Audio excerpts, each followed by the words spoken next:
Hi everyone, I've got Honda CR-V 2007 RE4. I've noticed recently that I hear a sound from the steering when I turn right or left. As you can hear, this is the sound I'm hearing.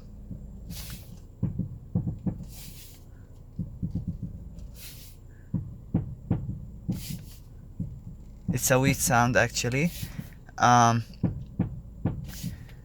I went to the mechanic and I went actually to two mechanics, and one of them he said he's suspecting the suspension or the shock absorbers, and the other one he told me it's the mount for the shock absorbers.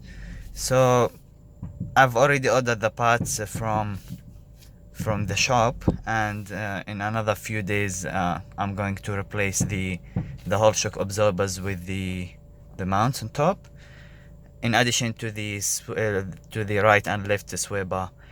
I'll keep you updated if I fixed the issue, and maybe it's gonna help you with your car if you're having the same issue.